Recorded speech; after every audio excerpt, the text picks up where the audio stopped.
எங்கள் அண்ணன் விஜயகாந்த் அப்படின்னு அந்த மேடையில் பேசினாரு. முடியாதப்போ போய் பார்க்க கூட இல்லை. இப்போ அரசியலுக்காக தன்னோட சுயநலத்துக்காக விஜய் இப்படி பேசுகிறாரா அப்படின்னு. என்னுடைய அண்ணன் புரட்சி கலைஞர் கேப்டன் விஜயகாந்த் என் தம்பி எதாவது முடிச்சு ஒரு கால் தாலி கட்டான்னு டைலாக் அதை பத்திரம் இருக்கும். நீ என் தம்பிடா செந்தூர பாண்டி தம்பி நான் முடிச்சு வரும்னு சொல்லி போவார். அதிலே ஆல்ரெடி சொல்லியாச்சு, தம்பி தான் அண்ணன் தம்பி தாங்க, கூட பிறந்தது அண்ணன் தம்பிலாம் கிடையாது. இன்னொன்று எஸ்ஏசி தான் வந்து விஜய் லைஃபே கொடுத்தாரு. வெற்றிமாறன் சிம்பு இணையக்கூடிய அந்த ஒரு ப்ராஜெக்ட் திடீர்னு அந்த படம் ட்ராப் ஆயிடுச்சு அப்படின்ற மாதிரி செய்திகள்லாம் போயிட்டுருக்கு. உண்மையாகுது என்ன காரணம்? அது வெற்றிமாறன் ஒரு காரணம், தனுஷ் ஒரு காரணம், புடிசு ஒரு காரணம், சிம்பு காரணம் கிடையாது.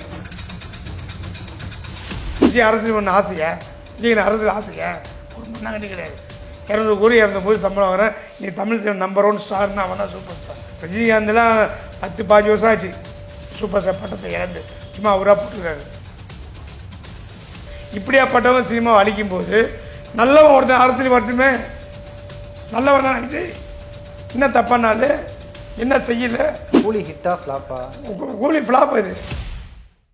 இப்போ கட்சி ஆரம்பித்து மதுரையில் மாநாடுலாம் நடத்தினார். அப்போ ஒரு குறிப்பிட்ட ஒரு விஷயம் வந்து பேச பொருளாச்சு. அதாவது எங்கள் அண்ணன் விஜயகாந்த் அப்படின்னு அந்த மேடையில் பேசினார். அதுக்கு பலருமே விமர்சனம் பண்ணாங்க. அவர் முடியாதப்போ போய் பார்க்க கூட இல்லை. இப்போ அரசியலுக்காக தன்னோட சுயநலத்துக்காக விஜய் இப்படி பேசுகிறாரா அப்படின்ட்டு நீங்கள் எப்படி பார்க்குறீங்க? அதெல்லாம் பொய்யான தகவல் தலைவன். அவர் அண்ணன் சொல்கிறதெல்லாம் வந்து என்னென்னா, விஜயகாந்த் வந்து 15-20 படம் பண்ணிக்கார். விஜயகாந்த் உருவானது எஸ்ஏசி. ஆமாம். விஜய் உருவாக்குனது எஸ்ஏசி. செந்தூர பாண்டின்னு ஒரு படத்தில் பெரிய ஹிட்டு. என் தம்பி எதாவது போய் முடிச்சு ஒரு கால் தாலி கட்டான்னு ஒரு டைலாக் அதை படத்தில் இருக்கும். நீ என் தம்பிடா அவரே சொல்லிட்டு போவார் டைலாக். செந்தூர பாண்டி தம்பி நான் முடிச்சு வரும்னு சொல்லி போவார். அதிலே ஆல்ரெடி சொல்லியாச்சு, தம்பி தான் அண்ணன் தம்பி தாங்க, கூட பிறந்தது அண்ணன் தம்பிலாம் கிடையாது. பழகுனாலே அண்ணன் தம்பி தான். ஓகே, பழகுனாலே அண்ணன் தம்பி தான். அண்ணன் தம்பியும் பழகும்போது அண்ணன் தம்பி தானே. அது ரத்த பாசம் வேணுமா? ரத்த பாசம் தேவையில்லையா? ரத்த பாசம் விசுவாசம் இல்லை. இனிமேல் வெளியே இருந்து பார்த்ததும் கடைசி வரைக்கும் உயிர் கொடுக்கும், உயிரை காப்பாற்றும். அதில் தம்பின்னு சொல்ல தப்பு இல்லை, அதில் தம்பி தான் அவர். ஆனால் அவர் ஏன் முடியாமல் இப்போ போய் பார்க்கவே இல்லை விஜய்? அவங்க அலோவ் பண்ணல, யாருமே அந்த அம்மா அலோவ் பண்ணலையே. இல்லை எஸ்ஏசி இவங்களாம் போய் பார்த்து எஸ்ஏசிலாம் போய் பார்த்ததே கிடையாது. சினிமா திரையுலகம் யாருமே போய் பார்த்ததே கிடையாது. அந்த அம்மா யாருமே அலோவ் பண்ணதே கிடையாது. ஒரு 5 வருஷமாக யாருமே அலோவ் பண்ணல. யாருமே. என் வீடு 3வது தான் வீடு. என் வீடு பக்கத்து தெரு பாஸ்கர் காலனி, என் வீடு பாஸ்கர் காலனி, என் ஆஃபீஸு எம்ஜிஆர் தெரு, அவங்களுக்கு சாரதா பண்ணகர் இங்கே பக்கத்தில். புரியுங்களா? பார்க்க ஊர்லேயே அவங்க யாருமே பார்க்க ஊர்ல யாருமே போய் பார்க்கல. சினிமாக்கார ஒரு 5-6 வருஷமாக கடைசி காட்டங்களில் போய் பார்க்க போனார். சில ரஜினிகாந்த், சில பேர் சத்யராஜ் மகால பார்க்க விட்டாங்க. தவிர எஸ்எஸ்சி எவ்வளவோ ட்ரை பண்ணி பார்க்கவே முடியல. கடைசி வரைக்கும் சுந்தரராஜ் எவ்வளோ ட்ரை பண்ணி பார்க்க முடியல.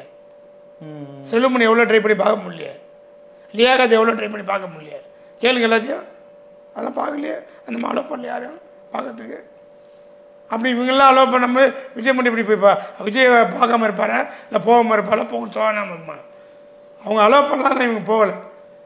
விஜயகாந்த் ஏன் ராதாரவி எத்தனை வாட்டி இருக்கார்? ராதாரவிலாம் பார்க்க முடியல. அவரை ராதாரவி அவ்வளோ நண்பர், தியாகு நல்ல நண்பர், பார்க்க முடியல. எல்லாத்தையும் அந்த அம்மா ஒரு சில அவாய்ட் பண்ணி கடைசி நேரத்தில் தான் ஒரு சில போய் பார்த்துட்டு இருந்தாங்க. அப்போ கூட எஸ்சிசி எவ்வளோ பேட்டியில் சொல்லியிருக்காரு, பக்கத்தில் இருக்கிறனாலே பார்க்க முடியல, எனக்கே பார்க்குறது அப்பாயின்மெண்ட் கிடையாதுங்க அப்படின்னு சொல்லி அவரே எத்தனை வாட்டி சொல்லியிருக்காரு. இப்போ விஜய் வந்து மனசார தான் அண்ணன் சொல்லியிருக்காரு. அதெல்லாம் மன ஆளு உள்ளேருந்து சொல்லியிருக்காரு, மன ரீதியாக இல்லை, உள்ளேருந்து வந்திருக்கு. அண்ணன் உரிமையிலே சொல்லியிருக்காரு. மேல் மட்டத்துக்கு அரசியலுக்காக. அரசியல் இப்போ வந்தது தாங்க.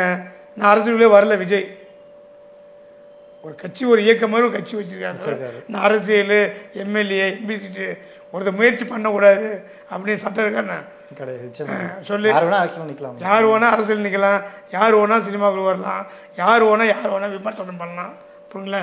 விமர்சனம் பண்ணக்கூடாது, அரசியல் வரக்கூடாது, சினிமா பண்ணக்கூடாது அப்படின்னு தடை சொல்கிறது யாருமே ஒரு சட்டம் கிடையாது, உரிமை கிடையாது. புரியுங்களா? அதனால் வந்து இது வந்து ஆளாலும் சொல்லுவாங்க. சொல்கிறவ எவனுமே லாய்க்கு இல்லாதவங்க. சொல்கிறவங்க எல்லாருமே எதுக்குமே லாய்க்கு இல்லாதவங்க. ஏன்னா லாய்க்கு உள்ளவன அந்த செந்தூர பாண்டின்னு ஒரு படம் பண்ணி அதில் அண்ணன் தம்பி உறவே இருந்திருக்காரு. செந்தூர பாண்டி தம்பியில் போய் முடிச்சுட்டு வாடான்றாரு விஜயகாந்த். ஆனால் முடிச்சுட்டு வெற்றிகரமாக வரன்றான். அப்போ அதுலேயே அண்ணன் தம்பி ஒரு வாய்ப்பு போச்சு. இன்னொன்று எஸ்ஏசி தான் வந்து விஜய் லைஃபே கொடுத்தாரு விஜயகாந்துக்கு. சட்டமுறை 13-14-16 படம் பண்ணிக்காரு. புரியல? அது அப்புறம் வந்து இன்ன வரையும் அவங்க உறவு ஒரு குடும்பத்தில் ஒரு ஆள் தவிர வெளியாட்களே கிடையாது. ஓகே. மணிவண்ணனுக்கு சத்யராஜ் எப்படியோ, சத்யராஜ் ஃபேமிலிக்கு மணிவண்ணன் எப்படியோ, எஸ்ஏசி ஃபேமிலிக்கு விஜயகாந்த், விஜயகாந்த் ஃபேமிலிக்கு எஸ்ஏசி. விசேஷி. ஆனால் அப்படி இருக்கிற விஜய் வந்து ஏன் விஜய் பிரபாகரன் எலெக்ஷன் நிற்கும் போது அவருக்காக குரல் கொடுக்கல? சண்முக பாண்டியன் நடிக்கிறாரு, இவர் படத்தில் ஒரு வாய்ப்பு கொடுக்கலாமே, ஏன் அது பண்ண மாட்டுறாரு? வாய்ப்பு வார்த்தை சொல்கிறது வேறு, செயல்படுத்துறது வேறு. செயல்படுத்தணும். லாரன்ஸ் வந்து நடிச்சு கொடுத்துறாரா? சரத்குமார் நீ நடிகர் சங்க தலைவராக ஒரு நேரத்துக்கு போய் விஜயகாந்த் தான் காரணம். அவர் படம் கும்பு சிவின்னு ஒரு படத்தை நடிச்சிருக்காரு. ஸ்பேஸ் சம்பளத்து மேலே எக்ஸ்ட்ரா காசு கேட்டு தயாராக பண்ணியிருக்காரு. அந்த படத்தில் விஜயகாந்த் பையன் தானே, நான் தான் பண்ணுறேன் நீ பண்ணிய அப்படின்னு சொல்லி கேட்குறது. ஏன் எக்ஸ்ட்ரா சம்பளம் தயாராக பண்ணுறது கம்பெனியில்? அந்த கம்பெனி எனக்கே ஃபைனான்ஸ் கேட்டாங்க ஆகிட்டே. புரியுங்களா? விஜயகாந்த் சரத்குமார் அதனால் வாயு வார்த்தை சொல்ல முடியாது, சொல்லக்கூடாது. செயல்பாட்டில் காட்டணும். புரியுங்களா? விஜய் பண்ணுவார், பண்ணாமல் மாட்டார். விஜய் அரசியல் பண்ண ஆசையா? விஜய் அரசியல் ஆசையா? ஒரு மண்ணாங்கட்டி கிடையாது. 200 கோடி 200 கோடி சம்பளம் வரேன். நீ தமிழ் சினிமா நம்பர் 1 ஸ்டார்னா அவன் தான் சூப்பர் ஸ்டார். ரஜினிகாந்த் இன்னைக்கு ரஜினிகாந்த்லாம் 10-15 வருஷம் ஆச்சு சூப்பர் ஸ்டார் பட்டத்தை இழந்து, சும்மா அவராக போட்டுக்கிறாரு. புரியுதா? இன்றைக்கி தமிழ் சினிமாவில் டாப் மோஸ்ட் ஆர்டிஸ்ட் அப்படின்னா இன்றைக்கி வந்து விஜய் தான். புரியுங்களா?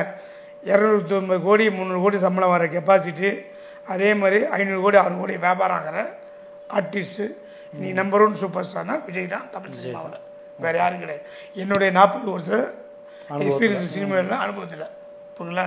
அப்படிங்கும்போது இதை விட்டுட்டு அவர் வந்து மக்கள் நலனுக்காக, இப்போ நானே ஒரு படம் எடுத்தேன், கடமை சீன் ஒரு படம் எடுத்தேன்.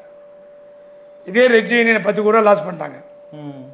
என் படத்தை ரிலீஸ் பண்ணி தரேன்னு சொல்லி என்னுடைய ஃபோட்டோ கார்டை வாங்கி பப்ளிசிட்டி வாங்கி வச்சுக்கிட்டு 2 மாதம் நான் டேட் சொல்கிறேன் ரிலீஸ் பண்ணுங்கள், நான் சொல்லும்போது பண்ணுங்க சொல்லிட்டு கடைசியில் விக்ரம் படத்தில் வந்து ரிலீஸ் பண்ண ரெய்ட் ஆகி போச்சு அப்படின்னு ரஜினியை க்ளோஸ் பண்ணிட்டு எஸ்கேப் ஆகிட்டாங்க.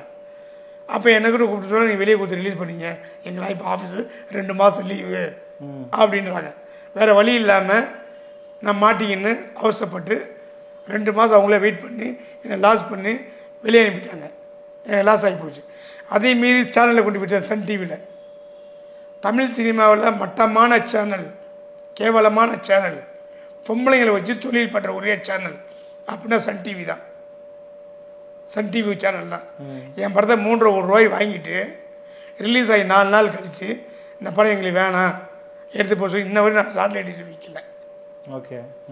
வாங்கிட்டு என் லெட்டர் பேடு, என்னுடைய பேன் கார்டு, என் ரெக்கார்டு டாக்குமெண்ட் எல்லாம் வாங்கிட்டு எஸ்எஸ்சியோட ஃபோன் பண்ணி பேசிவிட்டு, சந்திரபிரகாஷ் ஃபோன் பண்ணி பேசிவிட்டு, கடைசியில் வந்து அவங்களெல்லாம் அவங்க பேச்சு கேட்டு இவங்க படத்தை ரிலீஸ் பண்ணிவிட்டு, கடைசியில் வந்து அவங்க படம் ரிலீஸ் அப்புறம் அவங்க பேமெண்ட்டு நாங்கள் படம் வாங்கலை கேன்சல் பண்ண சொல்லி இவங்களே இப்போ நான் பதில் சொல்லிட்டு இருக்கேன்.